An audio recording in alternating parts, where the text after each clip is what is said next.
Hi, fifth grade mathematicians. Today, Monday, October 19th, we're going to continue to multiply decimals. And I'm going to give you another way to look at it so that you can, it might make it a little easier to see what we're doing when we're using the standard algorithm. So the first thing we're going to do is our application problem. And this is just kind of a review of what we did last week. We are going to multiply using money. We all like money. Patty buys 7 juice boxes a month for lunch. If one juice box costs $2.79, how much money does Patty spend on juice each month? Okay, so I'm going to do a bar model first to try and figure out how much money she spends. So I'm just going to move this up here a little bit. So if we have $2.79 7 times, because she buys 7 boxes of juice every month, and 1, 2, 3, 4, 5, 6.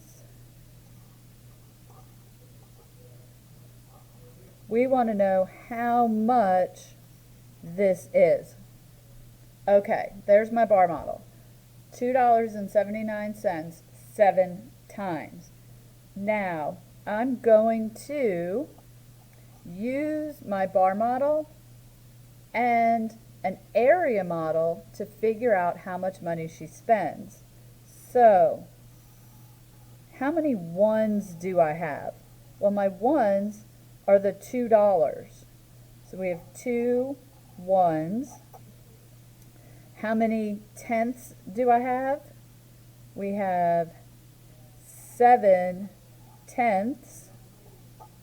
And we have 9 hundredths. And we have that 7 times. So we're going to multiply times 7. Now, 7 times 2, 14 ones. 7 times 7, 49 tenths. And 7 times 9 is 63 hundredths. Now I have to add up my partial products. So I have 14 plus 49 tenths is 4 9/10, plus 63 hundredths, we know is 0.63.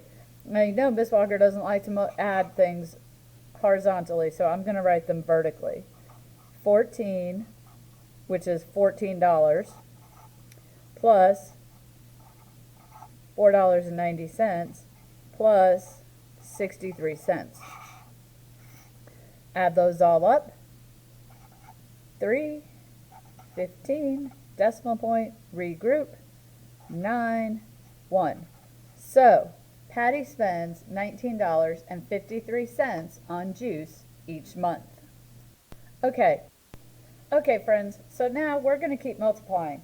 And if you look at these numbers, they all have, or these problems, they all have something in common. 31 times 4, 31 tenths times 4, 31 hundredths times 4. So we're going to use them to see how we can figure out where to put our decimal point. So the first problem we have is 31 times 4. So the first thing I'm going to do is I'm going to make an area model so we can multiply 3 tens, 1 ones. And we're going to multiply that times 4. 3 tens times 4 is 12 tens. 4 times 1 ones gives me 4 ones. 12 tens is 120 plus 4 equals 124. Easy peasy lemon squeezy, right? Alright, you got this. Now, 3 times 1/10, I know with my bar model. I have 3 ones, 1/10, and I'm going to multiply it times 4. 4 times 3 ones is 12 ones, and 4 times 1/10 is 4 tenths. So now I have 12 ones plus 4 tenths, which equals 12 and 4 tenths. And my last problem, I'm multiplying by 4 again, 3 tenths 4 hundredths. I'm sorry, that's so smushed. 4 times 3 gives me 12 tenths. Miss Walker, that's 1/100th, not 4/100ths. 4 times 1 is, now I have 4/100ths. Again, I'm sorry it's so smushed. Now, 12 tenths, I know, is 1 and 2 tenths plus 4/100ths. So that gives me 1 and 24/100ths. So if you look at where we started, we had 31. My product doesn't have a decimal. 3 and 1/10, because the smallest unit is tenths, I only have one number to the right of my decimal, 4 tenths. And then, because my smallest unit is hundredths, I have hundredths in my product. So I have 1 and 24/100ths. Okay, let's keep moving. So now with 5 and 1/10 times 6, I'm going to first multiply 5 and 1/10 times 10, because my smallest unit is tenths. So now I have 51 tenths. And I'm going to multiply it times 6, because I have 6 copies of it.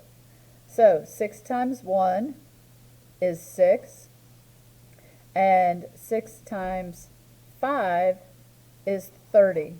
So this is standard algorithm. So I have 306 tenths. Since my smallest unit is tenths, I'm only going to have one digit to the right of my decimal. So in standard form, 306 tenths is 30 and 6 tenths. The other way you can look at that is if you have 306 tenths, I can divide it by 10 to figure out where to put my decimal. So that's 30 and 6 tenths. Okay, let's try the next one and see how awesome we can do.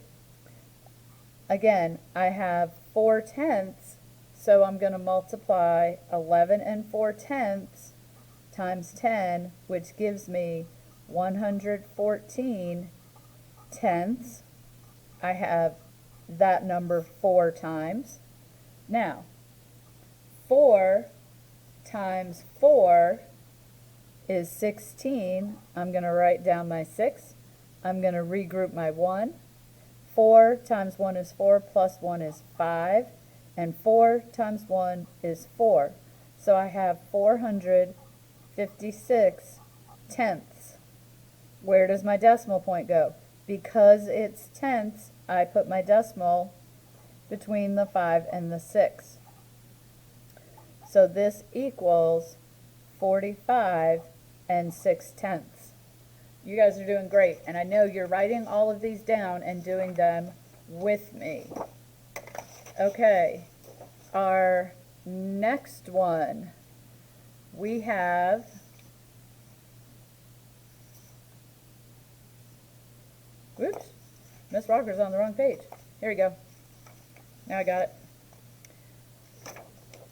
3 and 12/100ths. Now, because my smallest digit is in the hundredths place, I'm going to multiply this times 100 to get hundredths. So I would have 312 hundredths.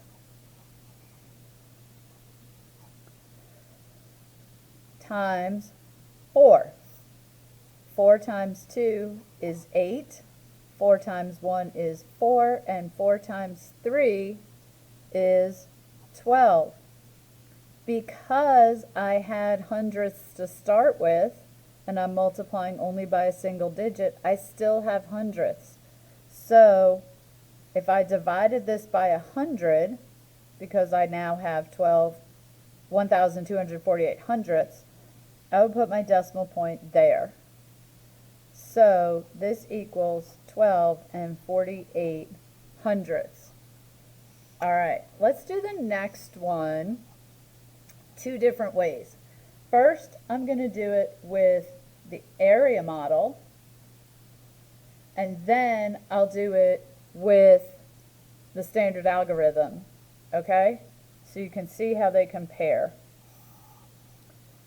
We have 3 ones, 2 tenths, 2 hundredths.